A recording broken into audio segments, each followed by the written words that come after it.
Now, lately, Germany has experienced some political chaos from the sack of the finance minister late last year in November to the disagreement in the coalition parties, aka the traffic light coalition, leading to the German chancellor getting a vote of no confidence passed by the Bundestag. Now, what does this mean? This means the government doesn't trust his ability to rule the country anymore, thereby bringing us to an early election this year in February. Now, it doesn't matter if you're a German international student or an expert, there's going to be changes, and these changes are going to impact you one way or the other. Now, Germany needs a functioning government and a trusted leader which can work hand in hand. Now, this brings us to the date of the election, 23rd of February 2025. Now, let's dive into an overview of the common political parties, their candidates, and of course, their political agendas. Now, we start with the Green Party, which is led by Robert Habeck.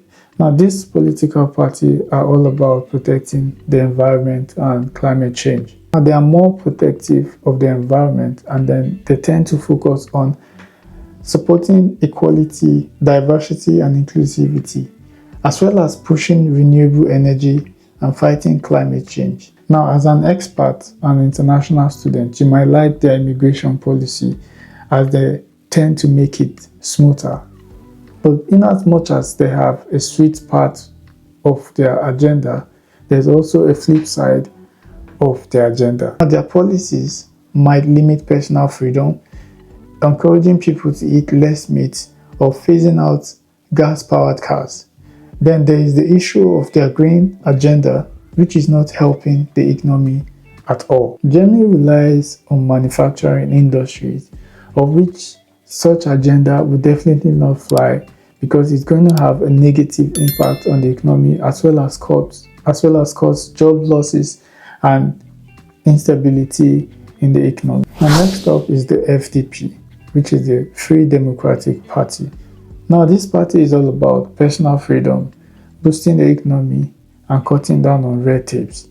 Now, this party is led by Christian Lindner, and they tend to focus on lowering taxes, reducing bureaucracy, supporting digitalization, and having a pro-business positioning, of which most experts and internationals here in Germany can relate to. But they don't seem to have many best friends, as critics argue that FDP prioritizes the wealthy and really doesn't do anything for the common man who needs social support. And others argue that they neglect other important issues like social justice and climate change. Next up, we've got the AfD, which is known as the Alternative for Deutschland.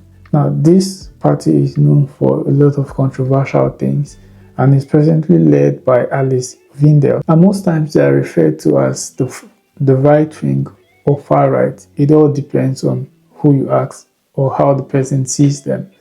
Now, they have a common phrase which says, "We are not like the other parties that have been running Germany into the ground." Now, one thing you should know is that they're okay with immigration, but in quotes, highly skilled workers, and for asylum seekers as well as refugees is a no-no for them. Now, most people argue that most of the things they say come up as nationalist, which if you follow the history of Germany, it actually raises concern. Now, the AfD are known for talking about so many problems but rendering no solutions. Now, an example is the issue of securing Germany's border, of which most people think their plans are vague because they are going to break international laws as well as human rights. Now, next up is the SPD, which is being led by the Chancellor of Germany, Olaf Scholz. SPD has been on the path of the working class, fair wages, healthcare, and benefits, as well as pro-immigration positioning.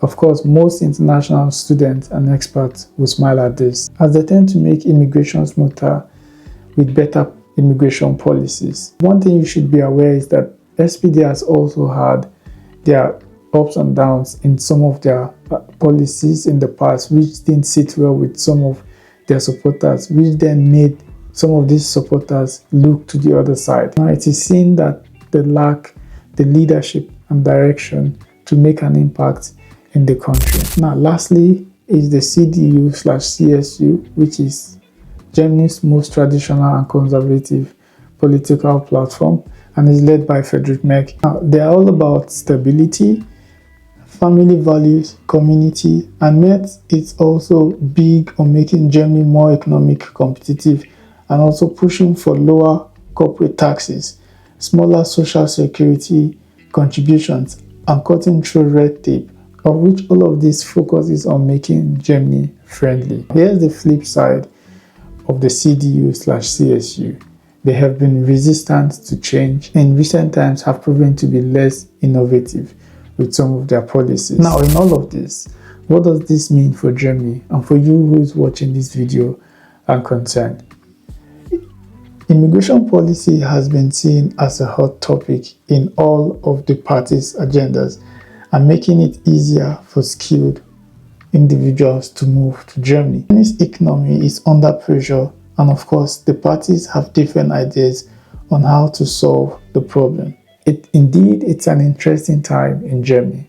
Now I'm going to encourage you, if you're eligible to vote, do well to take advantage of the process on the 23rd of February 2025 and cast your vote, because your choice is going to make Germany great again or bring it one level down. Subscribe to my channel for more updates and watch this video where I talked about the new laws that changed in Germany in 2025. Until the next time, I love you guys.